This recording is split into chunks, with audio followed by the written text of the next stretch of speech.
11th Hour on Radio Sri Lanka, the program that illustrates the rediscovery of the glitz and the glam of the nation's most prominent entertainers and eminent personalities from the corporate sector. Join us on every Mondays at 11 a.m.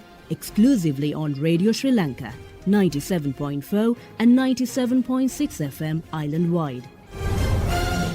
Yet another 11th hour. A very good morning to all our dear listeners tuned to Radio Sri Lanka. Cricket, England's national summer sport, which is now played throughout the world. Cricket has a known history spanning from the 16th century till present, with international matches having been played since 1844. As the years evolved, performances, batting, cricket gear, equipment, technology, playing surfaces, and three formats of the game gradually adapted to the laws of cricket. Today, I've got a very special guest with me here at 11th hour, none other than Farveez Maharoof. A very good morning to you. Good morning to you, Sabrina. Let's kick off things with the very first question. I'm really interested to know what inspired you to be a national player. I think from my younger days, I had craze towards sports, not only cricket. I used to play multiple sport at college. I used to play football, rugby, basketball, cricket, everything. So, what made me inspired to play for the national team? It was my goal. When I was young, probably my performances and my ability in myself and the backing what I got from my parents and my siblings was that I should somehow make it big one day. Mm-hmm. So it was more of a hope and a goal. And when a hope and a goal comes through, it's something that you'll be really satisfied. So, I'll never forget the day I made my debut. I will never forget the day I played my last game. So those are the memories I will have it the rest of my life. So, inspiration came from probably family, because my father used to be a carom champion in Sri Lanka, and my brother used to be a badminton champion all island in schools. And unfortunately, because of his job, he had to stop the game of badminton. So I think it comes in the blood. And why choose cricket? I don't know. I honestly have no reasons for that. But my mom keeps saying that she used to be a big fan, and she used to watch a lot of matches when she was pregnant for me. So this is a story she carries too. So I think these are the reasons that I can give you. Because that was my next question. Out of all the other sports that you played and you were engaged in, what made you to choose cricket? I think more than I'm choosing, I was forced to choose. Those days when I used to play and I used to excel, especially in basketball and football. Our prefect of games that time, along with the principal and the master in charge of all those sports, they had a discussion with my father and said that they see a future in me in cricket rather than in the other two. But football, I knew I have something in myself because I still follow it.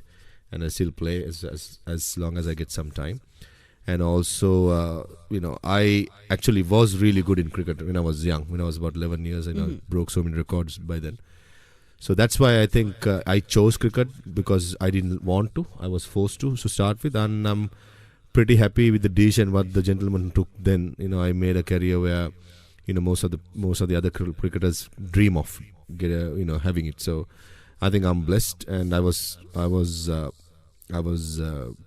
when it comes to advised by, directed by the school masters. They did a fantastic job, along with my father. They took tuition, and here I am, retired now, but still involved. Compelled to play cricket. Yeah, basically you can say that, but once passion gets over, it's like, any job what you do, if you don't enjoy it, if you don't have a passion, you might as well not do it. So for me, I had a passion. I knew the hard work which comes with that. So I just went on with it, and I just left everything to the Almighty upstairs, and it has taken me this far. Perfect. So as the demand of players' contracts increases, the commitment and performance levels from players also increase, which might also place players at an increased risk for injury.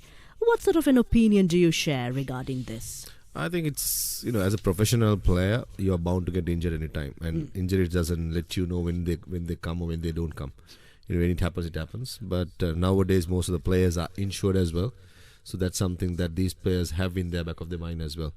So I think if you are playing matter cricket or whatever sport, it's important to be a profession. I mean, being professional is very important. How you train, how you look after your body, how you look after yourself in public. These all things matters.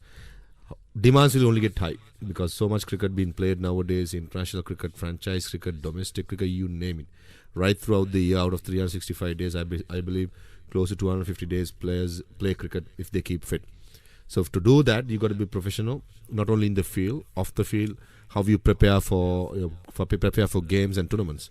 So that's where I think half of the responsibility, or probably more than half of the responsibility, with other players. And when you play well, the money, the fame, the name, everything will come. So you start the process by saying, I'm going to perform well. And if you perform well, things will follow. If you play cricket to get other activities in your life, I think most of the time you'll fail because you don't concentrate much on your game. So this is something very important. When you perform, things follow. If you don't perform, things will just slowly but surely die down. Yeah. So I just wanted to inquire because I was a little keen to get to know about this. So if what I would try to inquire would be, if you practice quite a lot and if you get engaged with the game professionally, do you think you can minimize the injuries? Quality practices. When it comes to practice, shouldn't be. My belief is it's not about quantity; it's about quality. Minimizing injuries, yes, there are methods to minimize injuries when it comes to workload management, injury load management. There are so many things under that category, right? Yeah, something that I always believed in. If you give your 100%, hard work will never pay off. So that's my belief. And as I said, to perform in the middle, there are so many other things that a player should do off the field, which is like a gym work or recovery work, everything. It's a complete process. It's a complete package, as I say. So if you honest to yourself, if you're brave about yourself, things will follow. And as I said, if you be 100% every time at practices, hard work never lets off. Of course, yes. Bowling action techniques is certainly a skill to be mastered. I'm certain you can explain about this skill that you were able to master. I don't think anyone will master it because cricket is a game until you probably die. You will learn about the game. Since I'm fully retired for the last 4 years, and I'm still learning. I'm pretty sure any cricketer you'll speak to, they'll tell you the same. But until you die, never ending learn. Journey. And mastered action. Sometimes when you start, it's all natural. Once in a way you have to make some adjustment. Like if I speak to myself, I had to change my action a little bit because I had a stress fracture and I was out of cricket for about 9 months and about 3 months in bed. Oh. So that injury came through because I had a mixed action, as they say in cricketing words. That's the term. Yes, and then I had to remodel my action. It took a little time for me to get adjusted to it. So these things matters. That's where the coach's education is very important. How educate the coaches to make a huge change. The coach should be very well aware of the pros and the cons. So I reckon I don't think anyone will have a perfect bowling action. It's about what you have to uplift and minimizing the injuries through certain biomechanics, which is what is important. Interesting. How far as a nation have we really advanced in the cricketing world? I think we have come a long way ever since we played our inaugural official test match. I think we have come a long way. Yes, we have had our ups and downs. That's part and parcel of the game. And cricket has become such a big sport that, so much money coming to Sri Lanka as well now. If I take example with the economic crisis what we have in our country, I think cricket board is making good money purely because cricket team is doing decently well and there's sponsors coming in and ICC has been funding. So cricket has evolved a lot ever since what we started playing Test cricket in 1982. Till date, a lot of good things have happened. Yes, wins and losers are part and parcel of the game. You'll go through that, but it's very important to have a good structure to get the proper players in the right channel. So as long as you have that, I think since school cricket is quite strong, I think we will have good players, good unorthodox players, which we are quite famous for producing, will come through. So I think it's a long-term process. And from the time it started till now, I think Sri Lanka cricket has come a long way. That was actually one of my ad hoc questions that I wanted to inquire from you. What sort of an attention and what sort of an opinion do you share when it comes to the school level of cricket? I think our school cricket structure is probably the best in the world. And there's so much cricket being played on, and when it comes to competition, there's a lot of competition. Quality, yes, good quality comes through as well. So it's all about finding that right talent and nurturing them for the future. Yes, we might miss out on few players. That happens in systems, but that's natural. Exactly, it happens. So that's where the authority should be careful of not to losing. And also nowadays a lot of to be very mindful. Yeah, a lot of players soon after their school career they probably go for a job sort of a thing, and they forget about cricket, and cricket becomes secondary and job becomes first. So that's also the sad story. So that's also happening because of the economic crisis at the moment, and people are, securing a job first of all. So that's understandable. So that's where I think it's a very fine and a thin line how to negate that. I mean, if you ask me, I don't have an answer for it because I'm not ready to answer it yet. But I feel that's happening because a lot of parents have told me they've wanted their sons to, concentrate on finding a job and making a career from there onwards. So that's something that.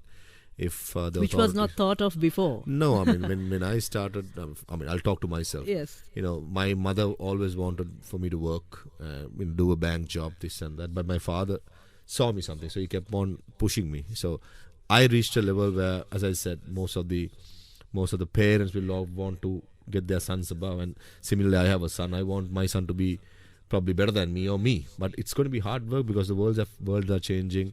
The commitments are changing, so we have to go with the flow sometimes. But sadly, what I don't like and what hurts me more is that sort of players soon after their school career they stop playing cricket for certain reasons, as I said. So that's something that if authorities can have a look and sort something out, that will nurture that talent. Yes, that will benefit the country a lot. True. Due to the rapid evolvement of the game, modern cricketers of today are faced with many overwhelming commitments. What are your perspectives with regard to this? I think, as I said, it's very important to go with the flow rather than thinking like in the past. Modern cricketers, yes, as I said, as professionals, they get so much more opportunities comparing few years down the line. So that's where cricketers should be quite professional.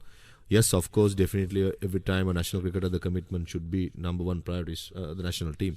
But then when he's not having international commitment or national commitment, it's okay for the player to go and play franchise cricket because that's where the big bucks coming through. End of the day, everyone plays his game to earn a living. So Correct. It's very unfair on a player to stop by doing that.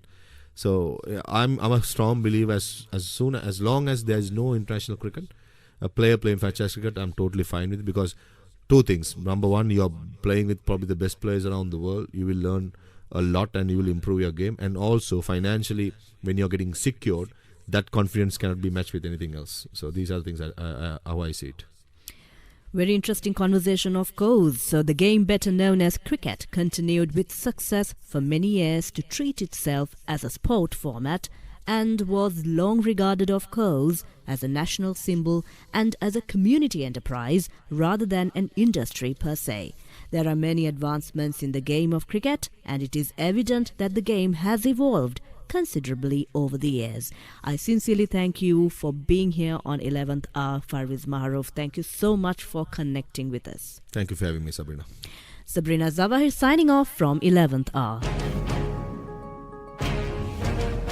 11th Hour on Radio Sri Lanka, the program that illustrates the rediscovery of the glitz and the glam of the nation's most prominent entertainers and eminent personalities from the corporate sector. Join us on every Mondays at 11 a.m. exclusively on Radio Sri Lanka, 97.4 and 97.6 FM island-wide.